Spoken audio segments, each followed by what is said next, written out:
What happened to Alex Pereira? What happened to Alex Pereira? Reasons and excuses can get real close, right? But if it's coming from the athlete, generally an excuse. If it's coming from us observers, analysts, co-conspirators, if you will, it could be a reason. And Alex Pereira did go through a lot, guys. He was hurt and sick for his last title shot. Here's the stat. He's had 5 title fights in 500 days. Now, to my understanding, that wasn't a record, but it tied a record. To my understanding, Chuck Liddell had something real close. And title fights are not the same as other fights. There's not the same sport. Any sport that you can think of, guys, if I change the rules of that sport, it is now something else. Can we agree on that?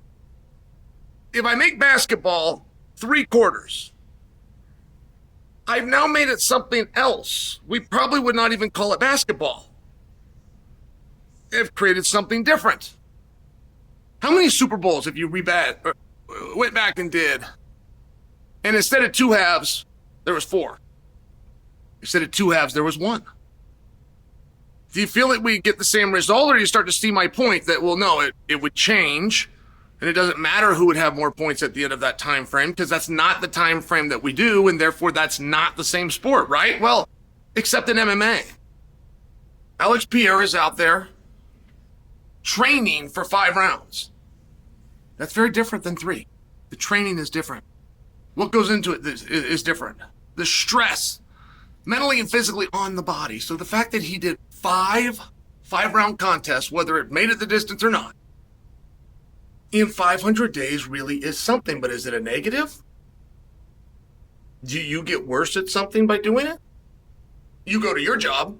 Would you expect to be praised if you went 5 times in 500 days?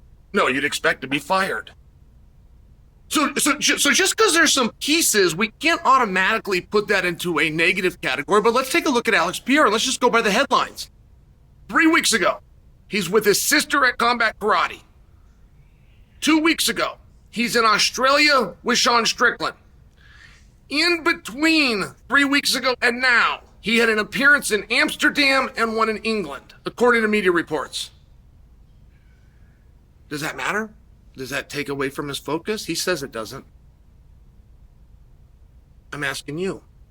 And I'm asking you for a very good reason. It's not just so we can make an excuse for Alex Pereira. Let's be real fair about it. Are the things that I just stated, the activity, the business, the readiness of the schedule, generally, guys, we talk about a layoff and how bad it is. So are we sure that the activity of Pereira is a negative? Are you really sure about that? Or do you just guess it's a negative because it's what happened here and you're not happy with the result? Because you want to know something? I really thought the performance was impressive. I think it's the best I've seen Pereira look in many ways. In many ways. He lost the boxing part. But if it's kickboxing, he won the kicking part. He nullified the grappling aspect. I mean, down to 0. That's a skill we didn't know that he had. That's a skill that he got to show. He pushed hard in the 5th round like he always does. He never gives up on himself like he always does. He was just as tenacious, just as angry, just as vicious, just as much competitive in this as he's ever been. Do we disagree with any of those things? We don't have an illness. We don't have an injury. We don't have an odd call by the judges. So, if we do a rematch, do you believe, reasonably, there's any reason to get a different outcome? Now, please, I'm aware of the power in his hands and he just has to touch you one time. Please, don't correct me on that. That was true last night. It'll be true the next night, the following night. It's true for Pereira. It's true for Ankalaev. But let's just look at the evidence that we have. 5 completed rounds, nullified wrestling, kickboxing advantage Pereira, boxing advantage Ankalaev. Conditioning, push. Ring sportsmanship, push. Damage, push. Is there any reason to believe we would get a different outcome? And that answer might be yes. I'm giving you the evidence. Tell me, am I being dismissive? Am I being complimentary? I think it's a good thing that he's out there and he's busy. How would I actually know? 36 years old, that's hard to do. He's 37 years old now. Body slows down just a little bit. But is there something that he could do stylistically? Is there something that you saw in the fight? Oh, if he would have just circled left. Oh, if he would have just got his lead foot outside of Ankalaev's. Was there anything that you saw to make you believe if we go do rounds 6, 7, 8, 9, and 10? Is there anything that you saw reasonably to make you think there's a different outcome? And I'm very open to that. I just know, as a Pereira fan, I wasn't hanging my head last night. I thought, hey, this is pretty exciting. I think we're going to get Pereira up to heavyweight. In my lifetime, it's unlikely that we see a champ. It's unlikely. But it's possible. And at least for current times and all of history, it's only possible with one guy, and it's him. This is the guy.